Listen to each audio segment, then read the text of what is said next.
একটা ঘটনা ঘটেছে যে ফ্যাসিস্ট সরকারের যে আমরা ঘাঁটি বলি, এখনো যে তারা আমাদেরকে এই বর্তমান সময়ে এসে যে আমাদের কেন্দ্রীয় নেতাদের উপর হামলা চালাইছে, সেটা খুবই দুঃখজনক। এবং আমরা দেখেছি যে প্রশাসন মানে পুলিশের ভূমিকা ওখানে খুবই জঘন্যতম ছিল। এবং আমরা প্রশাসনকে বলে দিতে চাই যে তারা যত দ্রুত সম্ভব যদি জবাব দিতে না দেয় আমরা রাজপথ ছাড়বো না।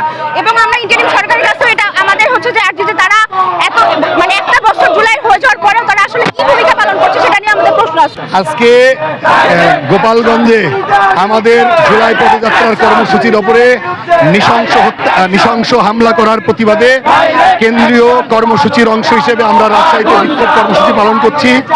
আমরা প্রশাসনের ওপর তীব্র নিন্দা এবং ক্ষোভ জানাচ্ছি। গতকাল থেকে ছাত্রলীগের সন্ত্রাসীরা বারবার হামলার ঘোষণা দেওয়ার পরেও প্রশাসন কোনো ভূমিকা রাখেনি। প্রশাসন নেতৃবৃন্দকে নিরাপত্তার কোনো ব্যবস্থা রাখেনি। এটা স্বরাষ্ট্র মন্ত্রণালয়ের পদত্যাগের দাবি জানাচ্ছি আমরা।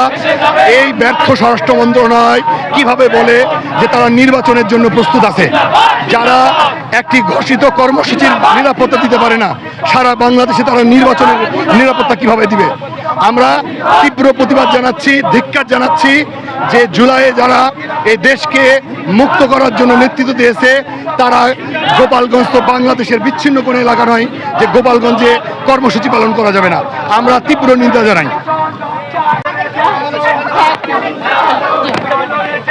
আজকে গোপালগঞ্জে যে ন্যাক্কারজনক পরিস্থিতি হয়েছে, এইটাতে বোঝা যাচ্ছে যে আওয়ামী লীগ এখনো দেশ ছেড়ে যায়নি এবং তারা এখনো ইন্টেরিয়াম যে তাদের মানে শক্তপোক্তভাবে তাদেরকে নির্মূল করার চেষ্টাও করছে না।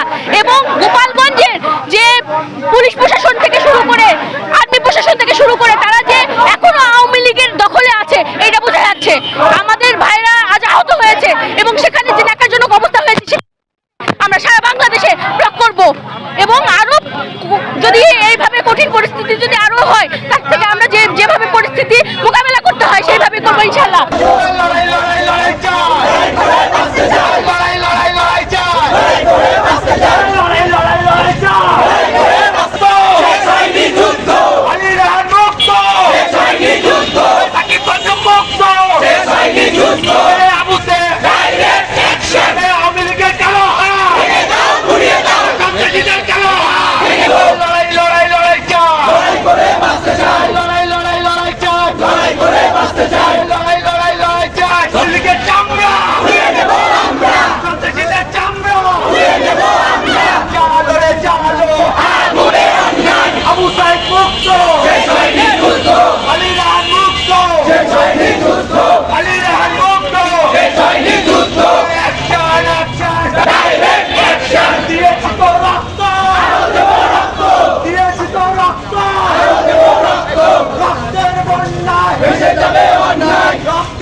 হামলা কেন?